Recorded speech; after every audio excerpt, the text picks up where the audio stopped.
Este canal é para uso exclusivo das psicografias que a médium Sônia Lopes escreve. Você também pode nos encontrar no Instagram e no Facebook. Na descrição do canal tem mais informações. No final do vídeo deixaremos o nosso telefone, caso queira saber mais sobre terapia espiritual. Obrigada! O peso da mágoa. História ditada pelo espírito de Jandira Pinheiros. Psicografado em 2022. A falta de amor próprio me fez uma mulher amarga e vingativa, pois amava um homem e por ele tudo suportava.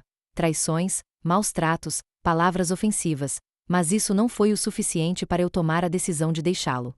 Todos me alertavam, pois eu corria o risco de sofrer mais ainda. Eu sabia de tudo o que ele fazia, mas não tinha forças para terminar nosso relacionamento. Eu era totalmente dependente emocionalmente. Estávamos casados há 10 anos, foi uma festa linda com amigos e parentes que eu amava. No início ele me tratava muito bem, depois eu pensava, deve ser por ele estar sem trabalho. Vou dar mais uma chance a ele, pois deve ser por essa razão que está nervoso. Odair era um homem bonito e comunicativo, e eu pensava em ajudá-lo. Depois de 3 anos sem trabalho, ele conseguiu um emprego. Eu sustentava a casa sozinha, e nos primeiros meses de trabalho de Odair, ele disse que não podia me ajudar, pois não estava ganhando o suficiente, e eu aceitava. Ele passou a chegar tarde com a desculpa de precisar se distrair um pouco, pois o trabalho estava estressante, e eu aceitava. Com o tempo passou a me rejeitar, não me deixava se aproximar e fazer um carinho, e eu pensava, deve estar cansado do trabalho. Um dia, quis lhe fazer uma surpresa e pensei, vou buscá-lo no trabalho e vamos passear um pouco. Era verão em Pernambuco e as noites eram quentes. Esperei ele em frente à fábrica onde ele trabalhava, vi ele sair de mãos dadas com uma moça e o segui. Eles foram a um bar, ela era muito bonita e ele se derretia por ela. Voltei para casa, esperei ele chegar e quando fui falar, ele me disse: se coloque em seu lugar. Você não manda em mim, faço o que eu quero e se está incomodada, volte para a casa dos seus pais. Chorei tanto e assim foi por anos. Os meus pais e amigos queriam me ajudar, mas eu não permitia, pois tinha vergonha de me separar. O que vão pensar de mim? Não me casei para separar. É pecado. Com o tempo, Odair não escondia que estava com outra, mas não era justo eu me separar e ele ficar com a metade da casa, que só eu paguei, e eu fui ficando presa a tantas desculpas.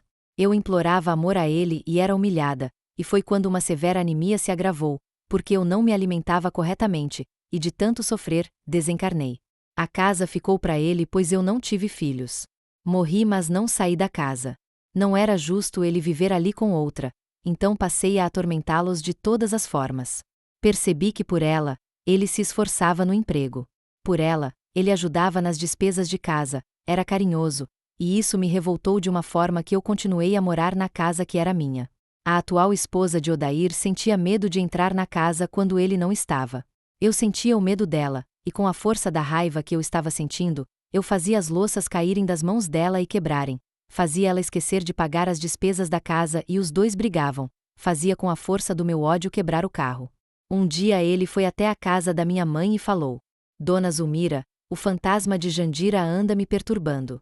Sei que errei muito com ela, e vim pedir a sua ajuda para orar para que ela me deixe em paz, pois já fazem 15 anos que ela faleceu. A minha mãe falou: eu sei, ela não te perdoou. Ore você Odair, e peça perdão a ela. Dona Zulmira, eu já fiz isso mas não adianta, ela se afasta por um tempo e depois volta. A Jandira nunca aceitou a separação, eu não queria mais o casamento e ela insistia. Eu deveria ter saído de casa mesmo ela não aceitando, mas eu queria metade da casa que era o meu direito. Agora não tenho mais vontade nem de viver nela, vou vender e ir para outro estado. E assim foi, eu seguia ele por todos os lados, até que um dia eu fui cercada por outros espíritos obsessores que me levaram para um lugar estranho, escuro, parecia cavernas. Chegando nesse lugar, o chefe me chamou. Ele era horrível, tinha os olhos vermelhos, era alto e o cheiro era horroroso. Ele me disse: você gosta de se vingar? Tenho te observado. Eu percebi que os meus braços estavam presos em uma energia muito ruim. Ele continuou: aqui eu mando e quem não obedece tem consequências. Você vai fazer parte do meu bando. Quero que você se aproxime de um desafeto meu. Perguntei a ele: e por que você mesmo não se vinga dele? Porque eu estou mandando. Ele me enganou nos negócios, me passou a perna e ficou rico. Eu só estava esperando ele reencarnar, e agora que o encontrei, vou agir e ele vai me pagar. Eu segui o bando de espíritos negativos, e atormentava pessoas que eu nem conhecia. Um dia, esse homem que eu atormentava, foi procurar uma ajuda espiritual. Ele estava enlouquecendo, nada para ele dava certo.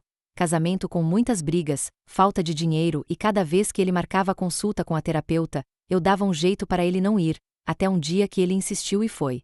A terapeuta também era médium e eu tive medo, pois poderiam me levar para a luz, e eu não queria ir, pois não tinha me vingado o suficiente.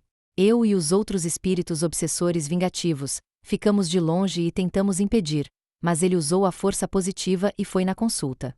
Não sei ao certo como, mas no passe energético que ele recebeu, todos nós obsessores fomos envolvidos por uma luz muito forte e poderosa, não conseguimos sair dela. Quando recobrei a consciência, estava aqui nessa colônia espiritual, sendo cuidada por mentores de luz, e a mesma terapeuta e médium que me envolveu na luz, é a mesma que escreve essa história. Se eu soubesse como é libertador o perdão, tinha concedido muito antes. Eu ainda moro aqui na colônia Rosa Branca, e tenho muito o que aprender. Sou muito grata aos trabalhadores, mentores e aos médiuns, que trabalham para nos ajudar a encontrar o caminho da luz. Deus e o nosso Senhor Jesus e a sua infinita bondade, me acolheram nesse lugar de harmonia e eu sou muito grata. Psicografado pela escritora da espiritualidade Sônia Lopes. Se você gostou desta psicografia, não deixe de curtir para nos ajudar no crescimento do canal. E também, para que alcancemos mais pessoas que possam se interessar por este conteúdo. Gratidão!